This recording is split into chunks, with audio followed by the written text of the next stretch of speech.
Hi there, this is Chris with Peace of Mind, and today I'm going to do another little bits, and I'm going to show you on slow stitching how to sew things on after you finish with the stitching, and you kind of maybe want some buttons or some beads or some other maybe charms, something like that on there. So I've got some slow stitching here that I considered finished. That I'm going to kind of add to. The first one I'm going to do is you needed something in the middle of this yo-yo, and at first I thought, well, maybe a button, and that would work, but I wasn't sure how it wouldn't really set in there very gently or anything, so I thought, well, I'll put something in that kind of sits in there, and I found this little pearl bead, and it has to be a bead. If it wasn't a bead and it was just a pearl, you could glue it in there, but on slow stitching, since it's stitching, I like to keep it mostly stitched, and so I don't usually glue things down there unless it's for the sake of. And this is a slow stitched heart, and you can see the back. I haven't covered the back yet, so still working on that. But like I was saying, unless it's needs to have a tiny bit of glue down there, it's a heavier item like a charm or something, and you could sew it on at the top of the charm, but then it might need just a little dab of glue to help it stay in position so it doesn't slide around. So this is what I'm going to do with this this bead. Came up here, and then I put my bead on, my needle. Now I'm going to go back down so that little pearl sits. Oops, make sure I don't get caught up in here. And I have threaded my needle with quilting cotton. Just 100% the cotton that I use in my machine for sewing just about everything. Can't tell you how many spools of this neutral color that I have purchased over the past 10 years, but a lot. Okay, so that holds that little pearl down into the yo-yo just kind of perfectly. I'm going to come up again because I think I might try to anchor it down one more time. I'm going to find that little hole, go through that, and then I'm going to anchor it down and go to the back. So my thread's on the back. I think I want to add one more thing to this. I don't know if it's going to be a button. I think there's so much color in the yo-yo. I don't really want to make too much color over here, but I think it does need something. So just where I want to position this button, I don't know, I think I like it down there. So what I'm going to do, instead of cutting my thread off, is I'm going to put my finger where I want the button, and then I'm going to go, this is that quilted cotton. I'm going to go through there with my needle, just through the one layer, kind of stranding it until I get to the place where I want to put the button.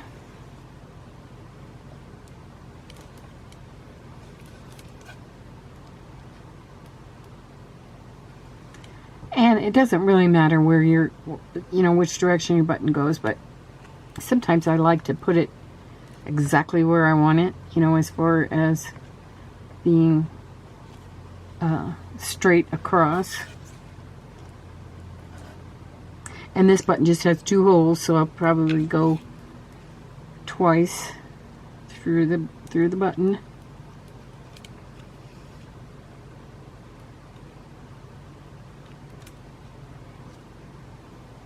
And you can use all kinds of things to sew on. Usually I suggest waiting until you finish your slow stitching with the embroidery floss and the laces and so on, because these things go on top of that, and they're a little bit more three-dimensional. So that's the only reason I would wait. And same thing for when you do a ribbon roll. I'm just anchoring my thread back here, and then I'm going to cut it.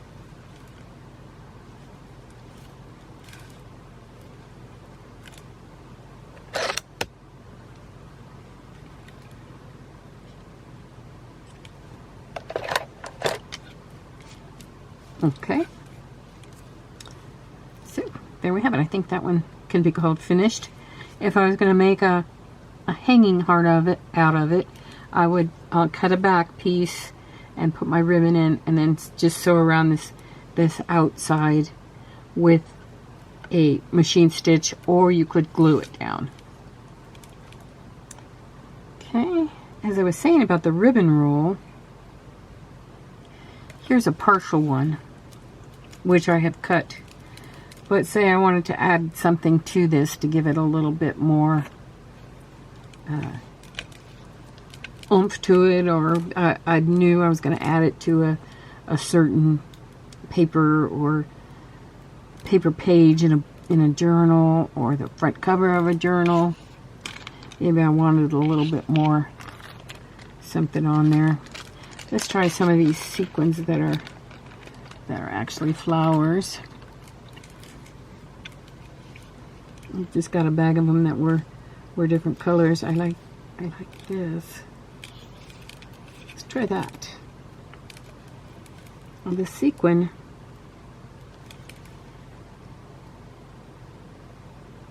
I'm going to come up. I've got my needle threaded. I'm going to come up.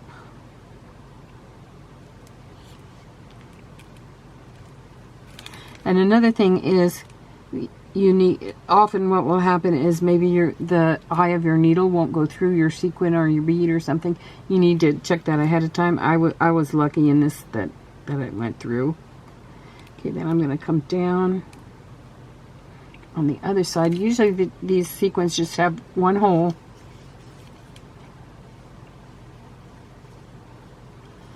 Okay, and then I'm going to come back up through the middle.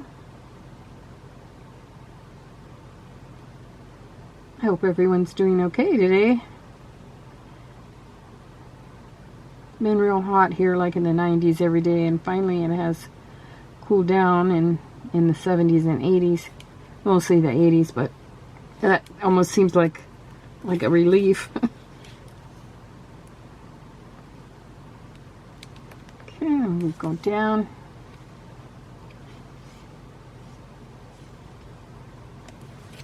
Okay, then I have a little sequin flower on my slow stitch.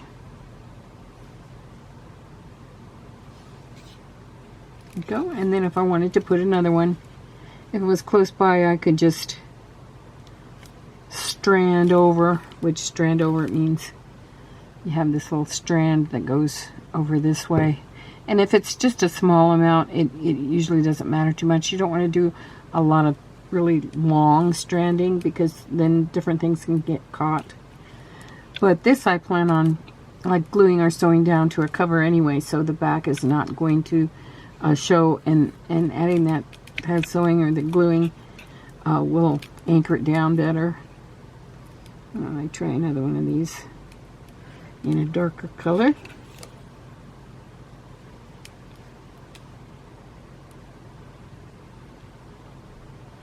And I will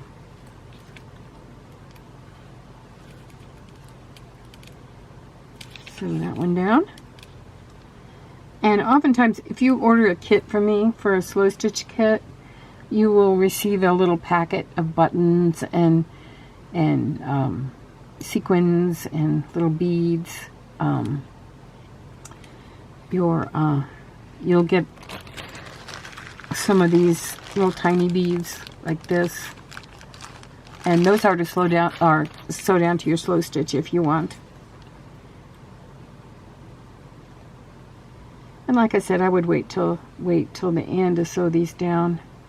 You can use embroidery floss if you want some color in them, but usually they're so small they don't really need much more than just a couple of tacks down, and then they're fine. Let's see, as long as I'm over here, let's go ahead and show you some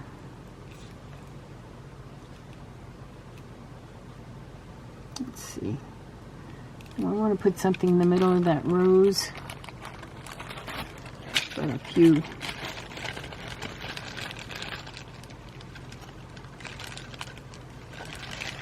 When I did the Christmas slow stitch last year, I had a small tree, and I put some beads on the tree for some gold beads, these little tiny ones. These are called seed beads, I guess, because they look like seeds. I'm trying to go into the hole on this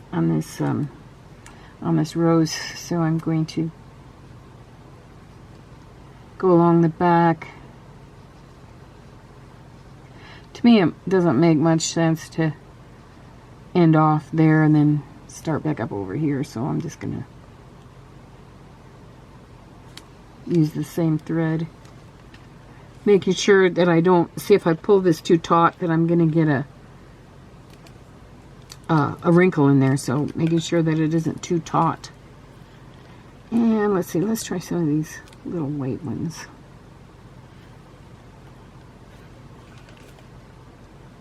And maybe I'll put down 3 on here.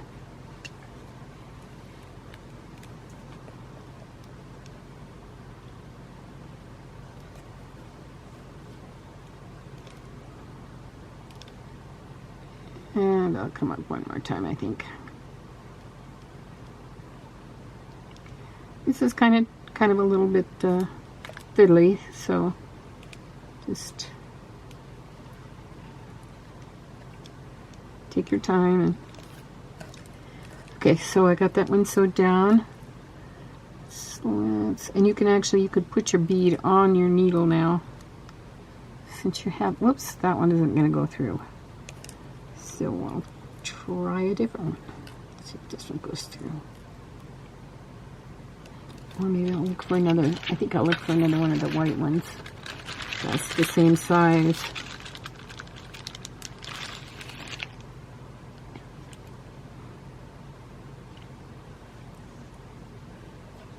Whoops, that was on the back. So, lesson learned. I need to come up. What I'm trying to do is get like 3 little beads right here in the center of this rose to kind of give it some dimension. Since it had a black, kind of a stamen in the middle of the rose, I could have used black, but I think this will work just fine.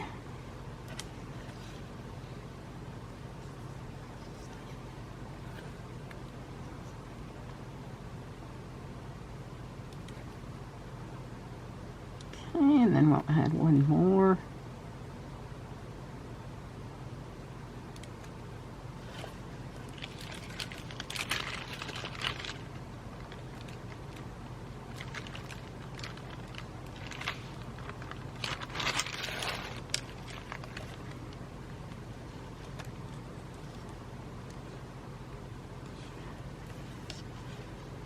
Okay. I do like these the added beads. I think they're very pretty. Or sequins. And you don't need very many in a slow stitch piece. Just a few, and it just adds a really nice touch to it. Okay. So I'll bring this up. You can see it. There's the sequins. Okay, so we'll end that off.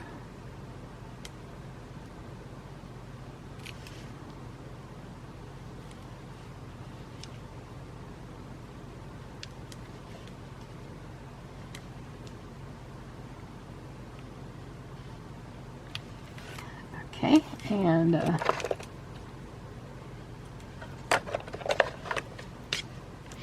we go.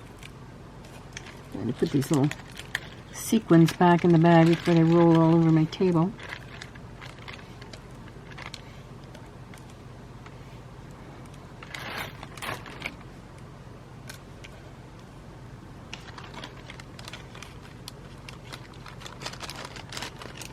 Okay, I've got some other beads and so on and buttons.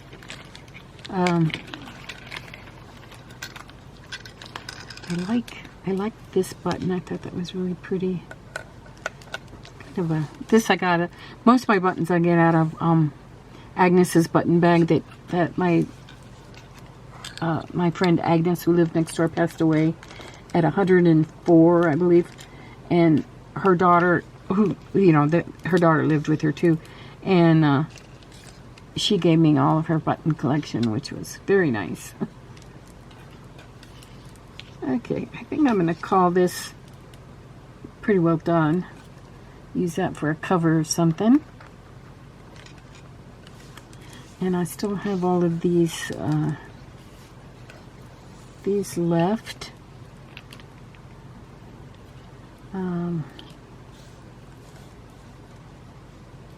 Let's see. Or what I might maybe want to put this button.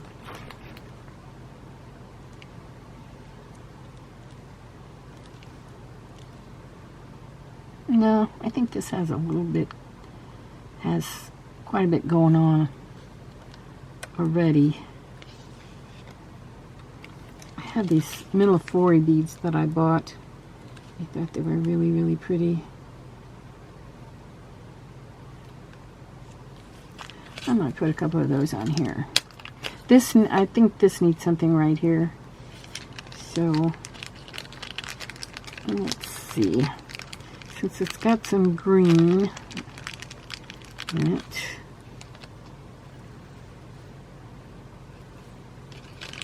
Do I have another green one? Yeah, here's another green one.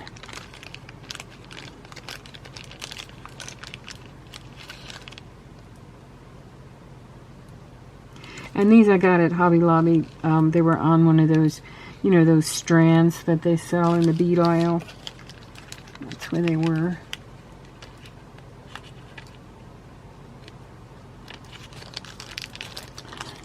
I wanted to show you because I don't think I'm going to sew those on there.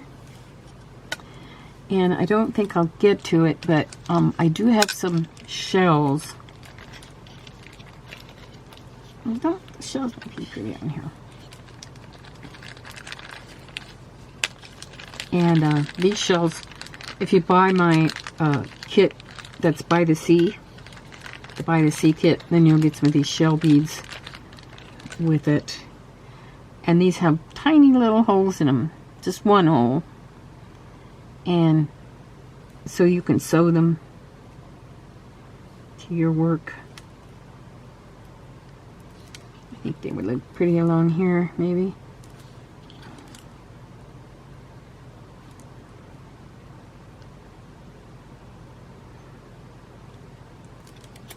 Is pretty. So I'm going to sew these beads down.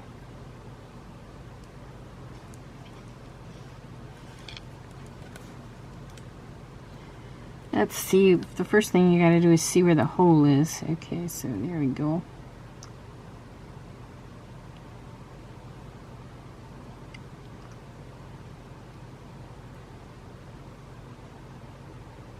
Well, where is the hole? There it is. Okay, so and come up here. I appreciate you all watching my videos. If you get a chance, if you could hit the like button, and if you're not subscribed, if you could subscribe. This one's not going through on this needle, so we'll save that for later. If you could subscribe, I'd appreciate that too. And if you get a chance, go over and check out my Etsy channel, or my Etsy shop, I should say.